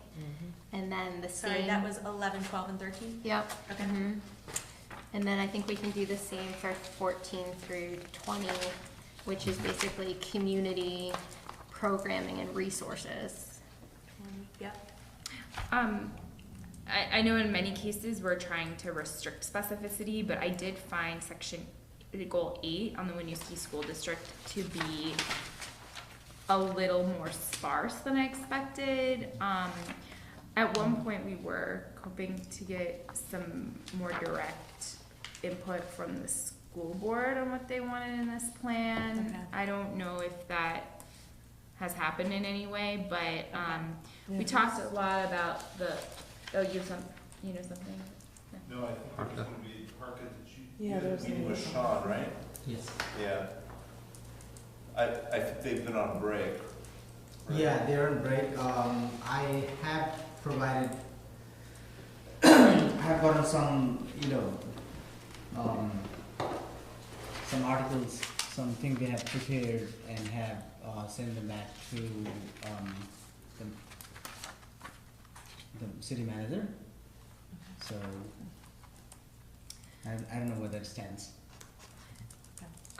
I would like to, I think that this piece is really important because I think one of the demographics of people who are gonna be looking at this plan are families thinking about moving into Winooski, and this is our opportunity to make a proud statement about our school system and maybe even highlight a couple of the initiatives that our school system has undertaken that are innovative. I know, for example, and I don't have kids in the school yet, but I was curious and I went and I toured the elementary school, and the principal talked about how she's instituted a no homework policy, which I thought was fascinating because and she mentioned this, when South Burlington did the same thing, they got covered in all the papers as doing some innovative, amazing thing that Winooski had done at least a year prior and received no coverage for.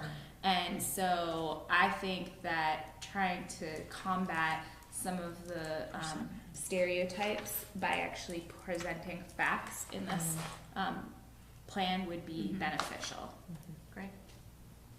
Yeah, and I definitely second that, because I think when it comes to perceptions about Winooski, that's the biggest one that I hear, is that we don't have an adequate school system, so go anywhere but Winooski, when in reality I've heard great things about it, both from parents who have their kids in school and also just like hearing from the administration there and what they're working on. Yeah. So I do think that story is particularly important and should be in this plan. Yeah. Great. And, and there's been a lot of things through the years, innovative things started in Winooski that have caught on other places, but we don't give credit. The other thing is, and I've been preaching this for I don't know how many years, but talk about the successes we've had. Yeah. Kids graduate from Winooski High School and they don't just, fall off the face of the earth. They go a lot of places. There's kids in, you name a profession, and there's kids who graduated in the last 10 years from Winooski who are, in it. And that's part of what we could also put into as a goal. Like, I actually was curious, where are the kids in Winooski going after graduation? I went and I couldn't find any of that information on the website for the school system or anything like that. And I was curious as a resident, but that's something we could set a goal to highlight the accomplishments of students going through the Winooski school system. And So my question is, I think the goal is maybe to highlight these things, but would it be in the insights or intro someplace or in an addendum to the plan somewhere to talk about specific, innovations or whatever? I mean, it's just a matter of where does it fit in the plan, but I think you're right, it does need to fit in there because schools is the biggest thing that comes up, why people don't stay in Winooski. Young families move in and they say, I'm leaving before my kids go to school. Very often. And I think the story that gets told is people look at test scores, right? It doesn't factor in the ELL, right? So if you can't speak the language, it's going to be hard to do good in a test. But I was told when you take out ELL, we're actually above average in test scores for the state of Vermont. But nobody hears about that. Like, that's a really important thing. If you go to greatschools.com, we're an F or something. Yeah, and we're the worst Right? possible Yeah. score. Well, my son's gone through it with his wife, because he's a biologist, and he says, yeah, I went to Winooski schools, and I look it up, and it's like worst in the country Yeah. for scores. And so it's an incomplete picture. Yeah. And I think we have all these anecdotes where parents will say, I have very successful kids that went through the system. Yeah. But if we can just show the data and to support it, I think it'll get over that Yeah. great schools score that everyone looks at. Because it comes up that great, you know this as a realtor.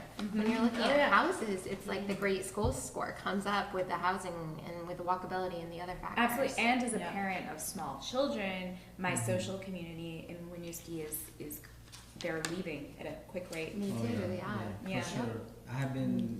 People have been soliciting me that I have a 9-year-old now in going to 4th grade, and people have been soliciting me, you know, when he goes to middle school, it's high time we move you to another place. So my kids Yeah. have all graduated, they're all your ages. But my two oldest went K through 8, then they went to Rice. My youngest went K through 8, and my oldest said, you gotta send her to Rice. I said, it's up to her, she went to Winooski, and she did very well. And she's now a high school English teacher in Massachusetts. So I mean, I had the same thing internally, right in my household. My son's saying, you can't, and I'm saying, well, Yeah. you shut up, I'm gonna, what she wants to know, it's her choice, so, Right. But she did very well, as did, most of the kids in her class, And it's interesting because she went to Providence College, and she got down there, and it's like, so there's a bunch of different, people from different races and ethnicities and whatever. She had it, It makes me wonder whether even putting the school system fitting it into this broad thing is the right place. Like, I would love to have kind of an overview of our school system and just more, like, have a way to include it in this plan where they really can have a place like this could be part of a resource where someone thinking about moving the community could read it and feel like, I'm really excited about this. And I don't want to squeeze that into like 3 sentences. Can we do a Is this separate the place chapter? for that? Seth has a thought. Look at that. I just want to point out that the school has a strategic plan that they worked really hard on, and it's a large document and huge. And I'm sorry guys, but maybe a different way to think about this is looking holistically at educational and growth opportunities for kids in the community, of which the school is a portion or part of. Yeah. And lean back on that spoken hub model again, where we say there's a strategic plan for the school and reference that. Well, could we Because they're include gonna some, update. like, some pieces of that? I don't know, or like some of the language, like maybe we wanna take that.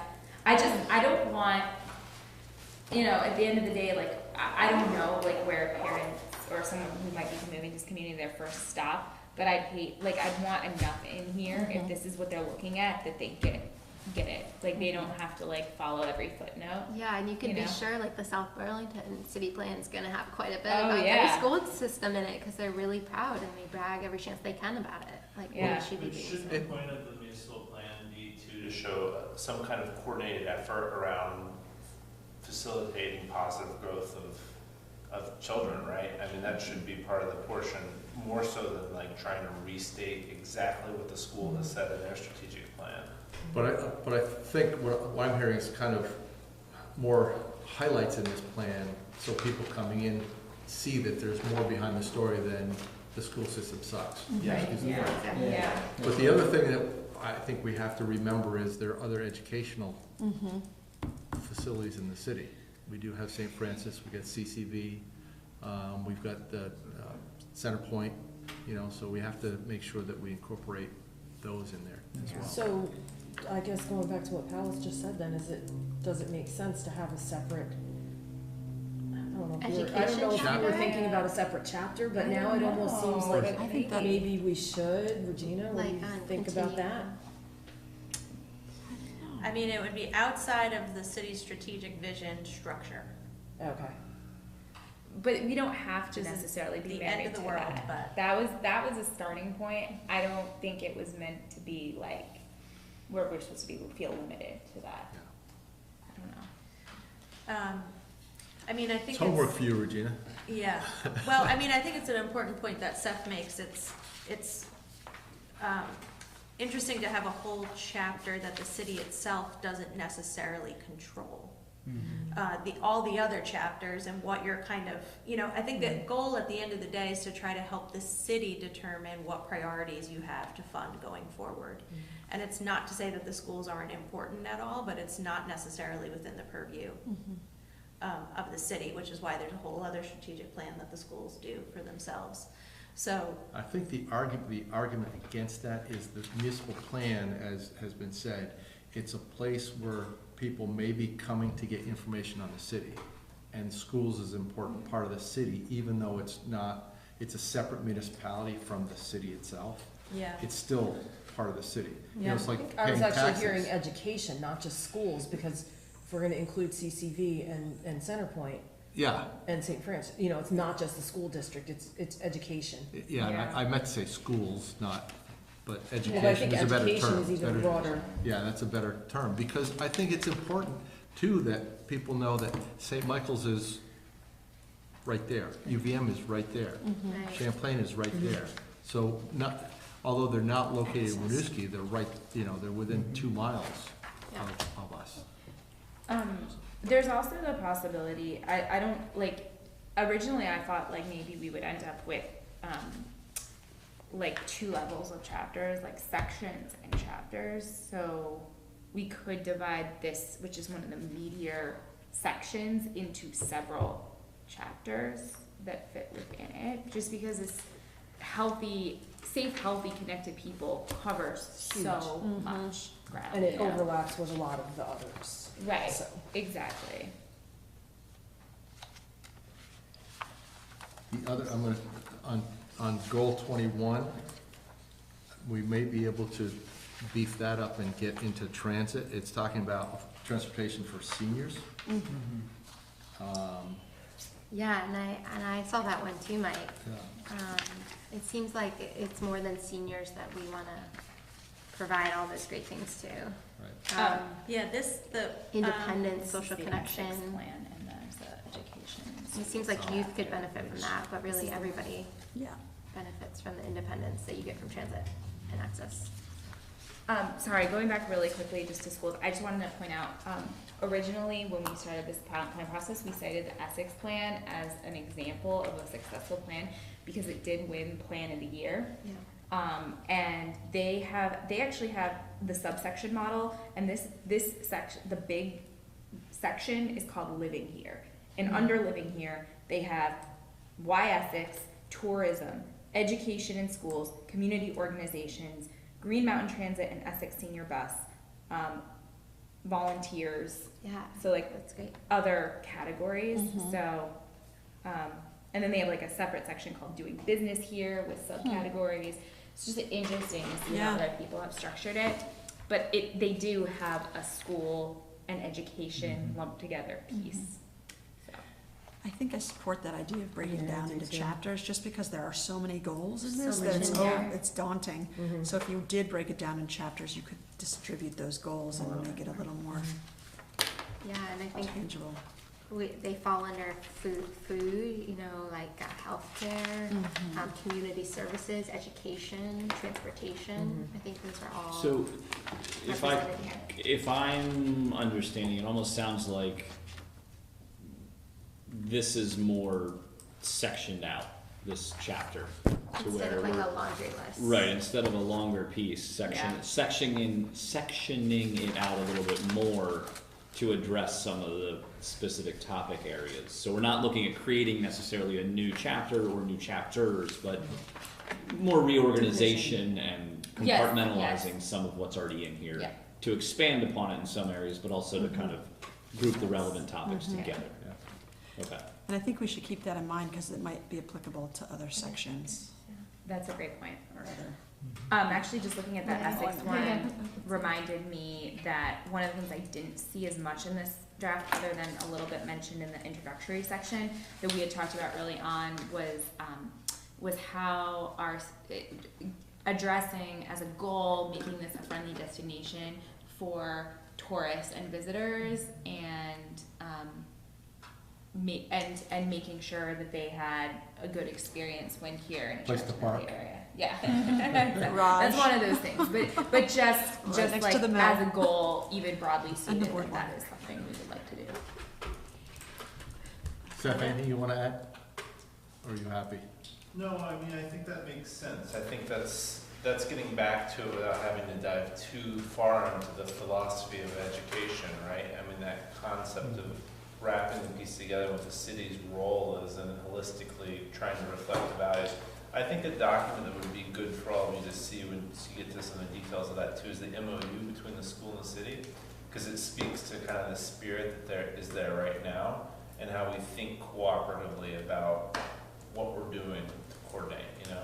But from the structure standpoint, that makes a lot of sense to me too. The way Eric described it too. Good. Anything else in 30 seconds? Can Thanks, we Seth. continue this conversation a little bit more next time? Because I think we all probably have some additional thoughts, but Yeah, so we've got some homework to do. yeah.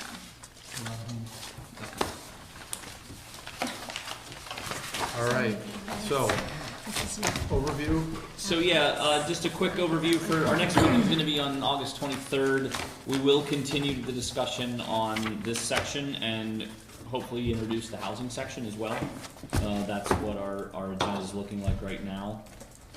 So that's just to let you know what's coming up.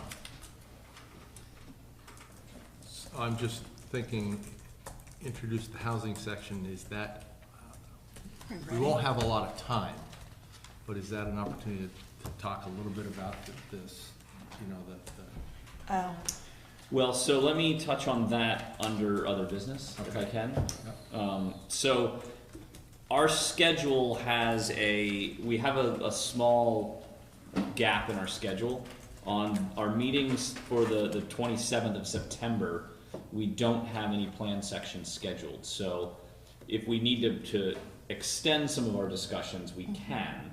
And that might be an opportunity as well to get more into the discussion of the housing, which we had at the top of the meeting. So Are we going to struggle in our conversation on the housing piece without having had that other conversation first?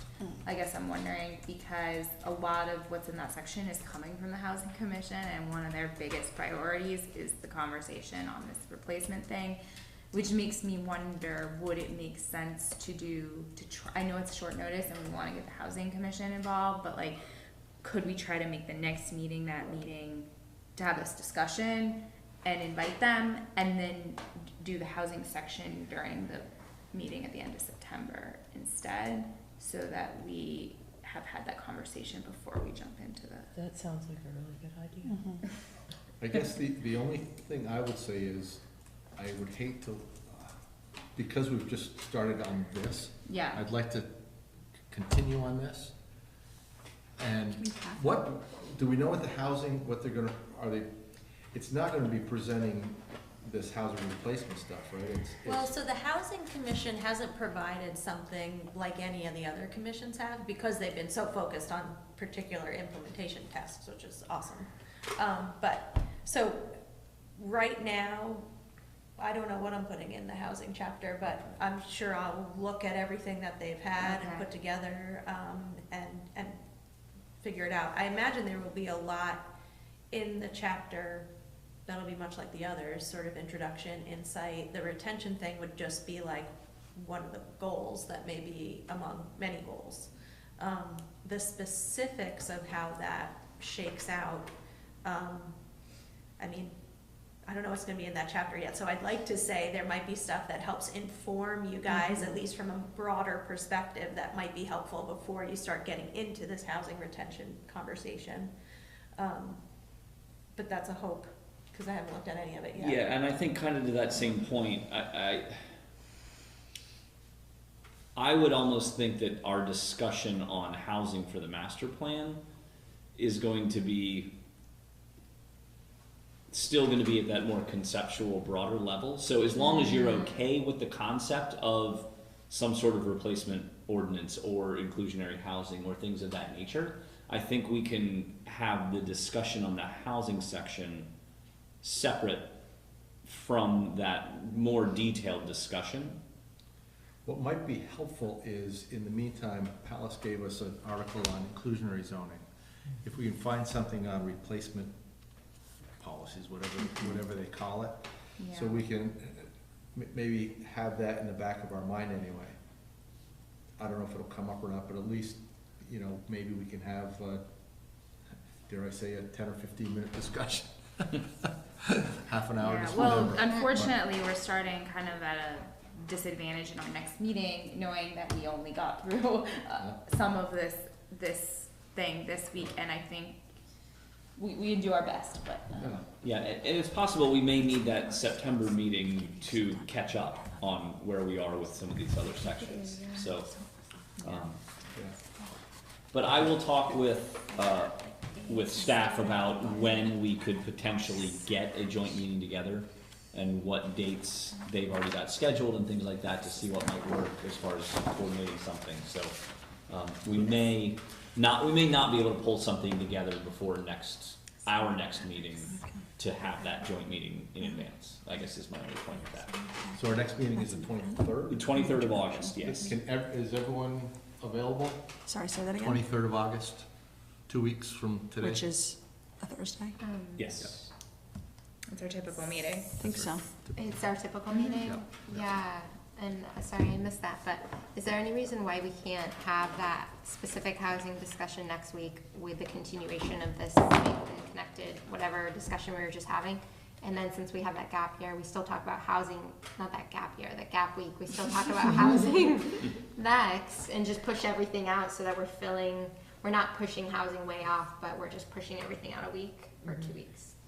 Are you talking about a joint meeting with for our next meeting, or just more discussion on? It could be with it then Housing or without, directly. but you know how you mentioned we could put housing on at the end of September because we don't have a topic? Right. What about just, instead of putting housing, we just push it Push so that everything gets pushed, but we continue with the same order? So that the last one ends up being like city demographics or whatever. So next meeting would be finish up this. Safe and connected. Start on the housing. Talk and then- about specifically this housing issue that's coming, and then the following meeting would actually be the housing chapter. If we don't start it or get to it. Yeah. Well, yeah, so the next meeting and the following meeting would be housing. Housing Whether it's and connected. however we do it. Or part of it, Yeah, okay. In general, I just process-wise, like, and this may not apply to the next meeting, but I was thinking, like, based on today, for example, it might be helpful to start the meetings with doing the new chapter before the second draft, because like, the new chapter is always gonna have more conversation. It feels very hard if we end up talking to the last 10 minutes to squeeze in a new chapter, to, like, maybe start with the new stuff, and then just kind of reverse. And if possible, maybe just allotting a certain amount of time so we don't get off task too much. I don't know if that's possible, but I know other boards that I've been on, there's like a certain amount of time, and that's I it. tried, but you guys just kept talking. If there was a way for us No, to give input no. before the meeting, like if it's in a Google Doc, if we could put comments and suggestions in there, that could be a way, because a lot of the stuff I had could have been like Google Doc-ish, right? Like where wording and where things go versus spending time for each one of us to do that. Well, the other thing today too, remember we spent the first half hour talking about the council meeting. Yeah. So that threw us off, so. Sorry, I mean, guys. no, I think that's fine. I think if we just keep in mind, we'll do basically 45 minutes for the recap and then 45 minutes for the new chapter. And you have to really keep us on task, Nick. That is your job. That's We're off task. okay. need I'm gonna get a Gavel. gavel, and I'm gonna get a big yardstick too. Yeah. Bring a gavel. Or a switch. Like, Like when I was in school, they used to have. I was waiting for that light. So I think, so just so I'm clear what I'm doing, I think I'm just gonna keep moving forward, I think. Yeah. I guess it's out of my purview for sure, but the one thing I would say in terms of having the housing retention conversation in 2 weeks' time is it's really, would be much more helpful for staff, I think, to be able to prepare for that so that you guys don't have a bunch of questions that he doesn't have answers to. So I would just True. say that in your favor, that could be something very difficult to prepare for, so. So maybe what we're gonna do though is we'll finish this, start the housing and have nothing technical, but maybe just a brief discussion. And then the meeting after it would be more in-depth. Yeah. I mean, we could find, there is so much on housing in the world, in academic writing and organizations, and it is a massive, massive topic. So to try to find you guys one thing that helps you understand housing retention policy, it would be pretty difficult. So that's just my thought about it in I mean, terms I of how to feel more prepare. confidence seeing that there is a body of literature on housing replacement policies, because I really did struggle to find that particular structure when Yeah. I researched it. Yeah. Inclusionary zoning, there was information. Housing replacement, very limited.